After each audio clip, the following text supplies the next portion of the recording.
राम राम में दोस्तों, जो संयुक्त किसान मोर्चा ने फैसला लिया ना 1 से 14 तारीख तक जो बीजेपी की तिरंगा यात्रा चलेगी उसका विरोध नहीं करना है। बहुत सोच समझ कर और बहुत बढ़िया फैसला लिया है।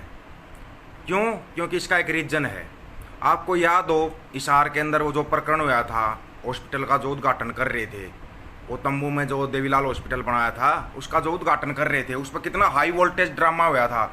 लोगों के ऊपर लाठीचार्ज हुई थी, 150 से ज़्यादा किसानों के ऊपर केस बनाए गए थे। वो हॉस्पिटल अब बंद पड़ा है। उस 28 करोड़ का जो घपला होया है, उस घपले की जिम्मेवारी कौन लेगा? किसी को याद नहीं होगा। जो हिसार के अंदर इतना बड़ा 2-3 महीने तक पूरे संयुक्त किसान मोर्चा के नेताओं को भी आना पड़ा था, सबको आना पड़ा था। और यही टिकटॉक वाली जो नेत्री है, क्या नाम है इसका, इसी ने लाइव आकर के बोला था कि हॉस्पिटल का भी विरोध कर रहे हैं, हॉस्पिटल का उद्घाटन हो रहा है उसका विरोध कर रहे हैं। अभी किसी ने पता किया है, वो हॉस्पिटल बंद है, वहाँ पर कोई हॉस्पिटल है ही नहीं। उसी दिन बताया था लाइव करके कि वहाँ पर कोई हॉस्पिटल नहीं बन रहा है, ये इनका एक ड्रामा है। अगर अभी भी समझ में नहीं आया होगा किसी को, तो शायद ही समझ में आएगा। 28 करोड़ का इतना बड़ा हाई वोल्टेज ड्रामा बना दिया इन लोगों ने। उस 28 करोड़ के घपले की जिम्मेवारी कौन लेगा? किसी को याद आया है? किसी के पास इतना संज्ञान लेने का टाइम? कौन लेगा उसकी जिम्मेवारी? ये जानबूझकर ऐसे ड्रामे करते हैं जिससे कि किसान उसमें उलझे रहें, और जो किसान आंदोलन दिल्ली बॉर्डर पर बैठा है ना, वहाँ से ध्यान हट जाए और ध्यान हरियाणा की तरफ आ जाए। इसीलिए अब ये जो लोग ड्रामा कर रहे हैं ना कि भाई 1 तारीख से 14 तारीख तक तिरंगा यात्रा निकाल लेंगे, कौन रोक देगा, ये कर देगा। निकालो भाई, तिरंगे का सम्मान हर भारतवासी करता है, विदेशों तक है इस तिरंगे का सम्मान। सबको पता है तिरंगे का सम्मान क्या चीज़ होती है।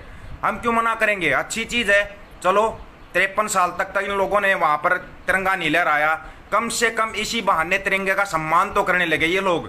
नहीं तो ये लोग कभी भी नहीं करते तिरंगे का सम्मान। इसी बहाने तिरंगे का सम्मान तो करेंगे, तिरंगे का सम्मान तो होगा, हमारे लिए तो खुशी की बात है। तो इन ये जितना कुछ भी करते हैं ना, इनके हर ड्रामे के पीछे कोई ना कोई राज होता है, उसको समझना शुरू कर दो।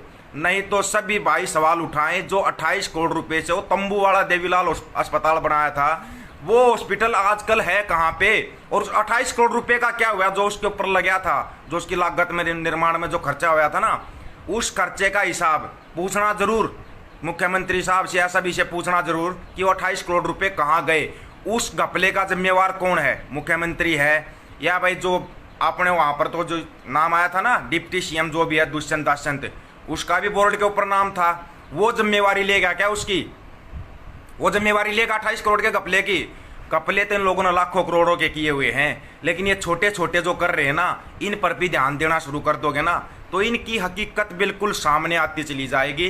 कोई इतना बड़ा मैथमेटिक्स लगाने की जरूरत नहीं है कि इनके बारे में सबको पता है।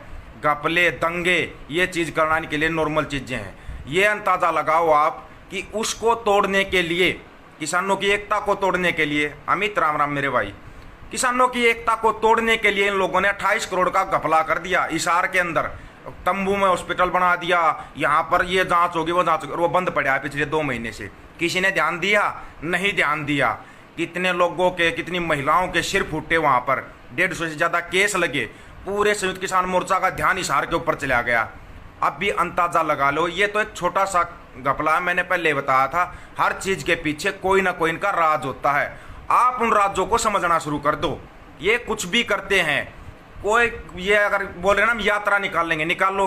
अगर इनको नहीं टोका जाएगा ना, 1 से 14 तारीख तक लगातार यात्रा निकालने के लिए बोल रहे ना, तिरंगा यात्रा, गारंटी है इस चीज की। आप इनको ना टोकना ना इनको छेड़ना। ये 1 से 14 तो छोड़ो, 2-3 दिन निकालेंगे तिरंगा यात्रा, क्योंकि ये खुद ही सम्मान नहीं करते। नहीं तो इन नारंगी पीसुओं ने 53 साल तक तिरंगा नहीं लहराया था आरएसएस के मुख्यालय के ऊपर। सबको पता है इस बात का, या ये बात भी बतानी पड़ेगी।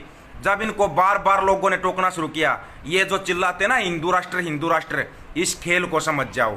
जब इनको वोटों का टाइम आएगा ना, वोटों का टाइम आएगा, तब तुम ना जाट रहोगे, ना राजपूत रहोगे, ना ब्राह्मण, ना बनिया, कुछ नहीं रहोगे, तुम हिंदू बन जाओगे। और जब इनका काम निकल जाएगा ना, कोई गुज्जर बन जाएगा, कोई राजपूत बन जाएगा, कोई जाट बन जाएगा, कोई दलित बन जाएगा। ये है इनकी राजनीति। ये छोटी छोटी चीज़ों को ना समझना शुरू कर दो, तब इनके ऊपर सही जगह पे निशाने पर चोट लगेगी। नहीं तो भाई कभी नहीं मार पाओगे। जो ये एकता बनी है, एकजुटता जो बनी है, इसको कायम रखो। और अपने जो ध्यान है ना वो रखो कि हमने तीनों कानून रद्द करवाने और एमएसपी गारंटी कानून लेना है।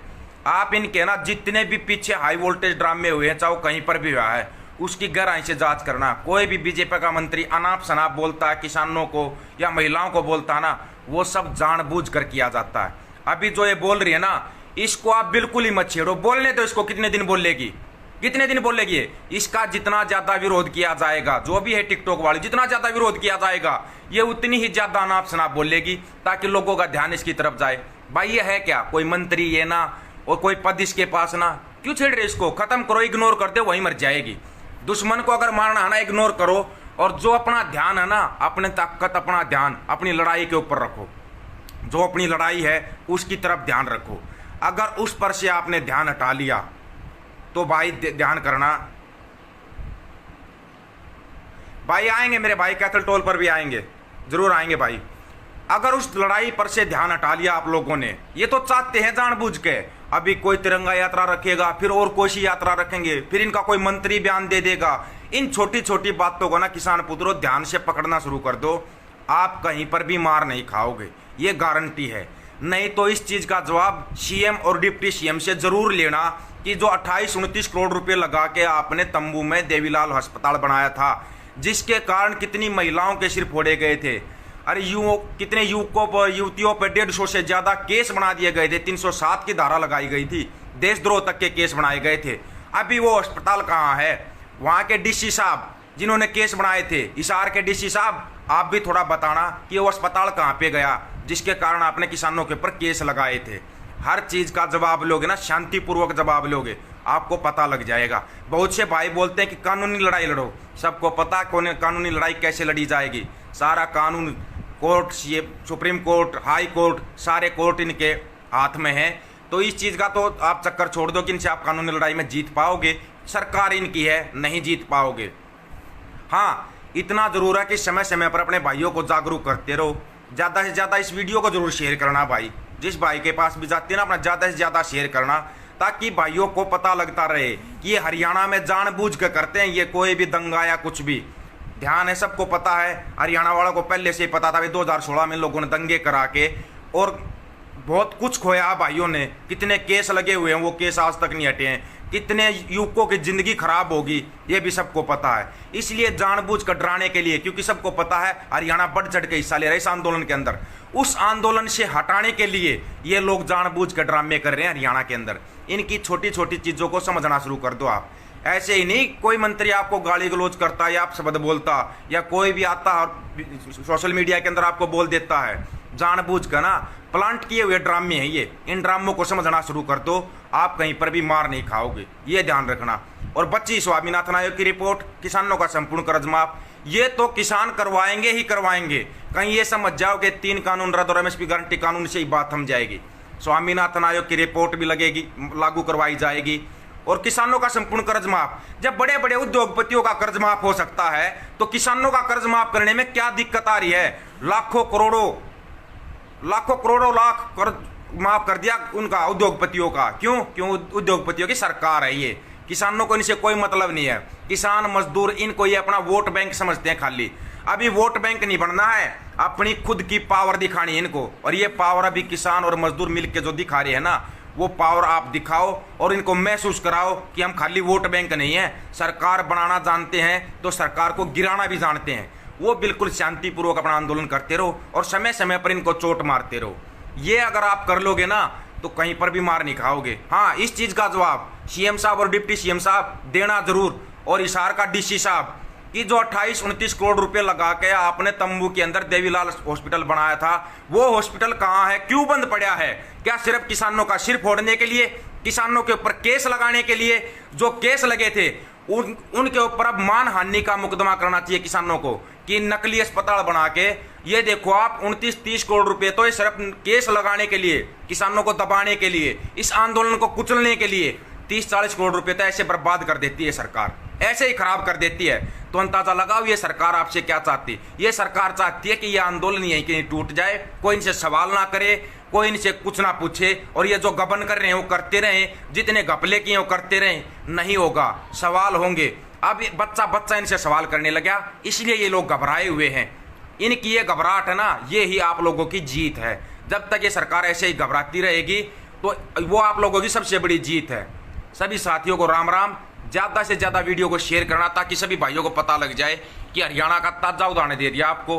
बार बार आपको बताते रहेंगे, आगाह करते रहेंगे ये सरकार आपके साथ कौन सा खेल खेल रही है। सभी साथी जुड़े रहें, वीडियो को ज़्यादा से ज़्यादा शेयर जरूर करना भाई। राम राम भाई सभी को।